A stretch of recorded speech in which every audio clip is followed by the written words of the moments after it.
السلام عليكم ورحمة الله وبركاته. نحمده ونصلي على رسوله الكريم. أما بعد فأعوذ بالله من الشيطان الرجيم. بسم الله الرحمن الرحيم. إن الله يأمركم أن تؤدوا الأمانات إلى أهلها. سورة النساء آية نمبر 58. وعن أبي هريرة رضي الله تعالى عنه قال رسول الله صلى الله عليه وسلم: إذا ضيعت الأمانة فانتظر الساعة. قال: كيف إضاعتها يا رسول الله؟ قال: إذا وسد الأمر إلى غير أهله فانتظر الساعة. رواه البخاري. حديث نمبر 6496. गालिब बुरा ना मान, गालिब बुरा ना मान, गर वाइज बुरा कहे। गालिब बुरा ना मान, गर वाइज बुरा कहे। ऐसा भी है कोई कि सबसे अच्छा कहे। বন্ধুগণ, সর্বপ্রথম সেই মহান সত্তা আল্লাহ রাব্বুল আলামিনের প্রশংসা ও তারিফ, যিনি আমার মতো আপনার মতো মানব জাতকে সৃষ্টি করে এমনি ছেড়ে দেননি, বরং আমাদের হেদায়েত কল্যাণের জন্য কালে কালে যুগে যুগে অনেক অনেক নবী ও রাসূলের প্রেরণ ঘটিয়েছেন।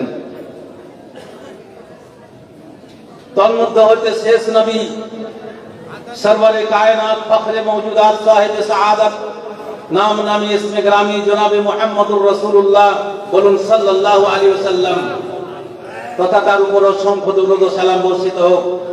আল্লাহুম্মা সাল্লি আলাইহি ওয়া বারিক আলাইহি ওয়া সাল্লিম। বন্ধুগণ, আপনারা এতক্ষণ পর্যন্ত যে ওসিয়ত ও নসিহত শ্রবণ করলেন, সেই শুধু এদেরই ওসিয়ত আর নসিহত না, বরং এগুলা সবারই জন্য। তবে কেউ কেউ শুনে জানে, কেউ পড়ে জানে। আমরা জানি প্রায় সবাই, কিন্তু মানিটা কম। জানার, সাধারণভাবে জানার অভাব কম, মানার অভাবটাই বেশি। অতএব সকলকে আমি বলছি যে আমরা মানার জন্য নিজেকে তৈরি হই, নিজেকে তৈরি করি। এটাই আমাদের বিশেষ কর্তব্য হবে। কারণ একটি কথা সব সময় জেনে রাখা উচিত, যদি আপনাকে জিজ্ঞেস করা হয় যে সব চাইতে কঠিন কাজটা কি, তো হয়তো মনে কারো না থাকতে পারে। কেউ বলবেন সব থেকে কঠিন কাজ হচ্ছে জিহাদ করা, কেউ বলবেন সব থেকে কঠিন কাজ হচ্ছে নামাজ পড়া, এবার 12 জনা 12 রকম বলবেন। কিন্তু ভাই, সব থেকে কঠিন কাজ হচ্ছে, সব থেকে কঠিন কাজ হচ্ছে কি? আমলে রূপ দেওয়া। আর বলাটা আমিও বলতে পারি, আপনিও বলতে পারেন। আজকাল দেখছেন বক্তা, আলেম বক্তা থেকে সাধারণ বক্তাই, জেনারেল শিক্ষিত বক্তাই বেশি, যারা হাদিসও পড়েনি, কোরআনও পড়েনি, কিন্তু লেকচারের উপর লেকচার দিয়ে যাচ্ছে ঘন্টার ঘন্টা।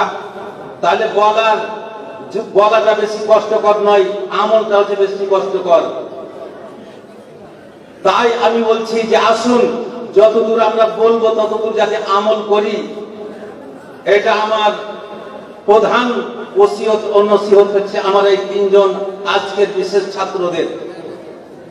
আমরা যতদূর জেনেছি ততদূর আমরা আমলে রূপ দান করব প্রথম, তারপরে অপরকে উপদেশ দান করব। তাহলে নিশ্চয় আমরা শেষ হতে পারবো। এটা প্রথম মনে নিতে হবে। নবী মুহাম্মদুর রাসূলুল্লাহ সাল্লাল্লাহু আলাইহি সাল্লাম, তিনি মুআয ইবনে জাবাল রাদিয়াল্লাহু তাআলা আনহুকে যখন ইয়ামানের গভর্নর করে প্রেরণ করলেন, তখন তার আগ মুহূর্তে তাকে অনেক উপদেশ দিচ্ছেন। উপদেশের সাথে সাথে প্রধান উপদেশ দিচ্ছেন কি? আলাইকা বিতাকওয়াল্লাহ,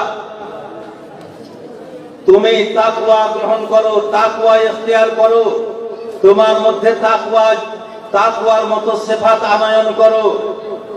তাকওয়া যতক্ষণ পর্যন্ত তোমার ভেতরে আনয়ন তুমি না করতে পারবে, ততক্ষণ পর্যন্ত মানুষকে কল্যাণের দিকে, হেদায়েতের দিকে ঈমানের দিকে, ইসলামের দিকে, অর্থাৎ ভালো কাজের দিকে তুমি আনতে পারবে না। অতএব সর্বপ্রথম তুমি যে কোনো আমল করবে তার প্রারম্ভে তুমি তাকওয়া ইখতিয়ার করো, তাকওয়াকে আপন করো। নবী মুহাম্মদুর রাসূলুল্লাহ সাল্লাল্লাহু আলাইহি ওয়াসাল্লাম তার স্ত্রী স্ত্রী হযরত আয়েশা রাদিয়াল্লাহু তাআলা আনহাকে উপদেশ দিতে গিয়ে বলেছিলেন, ইয়া আয়েশা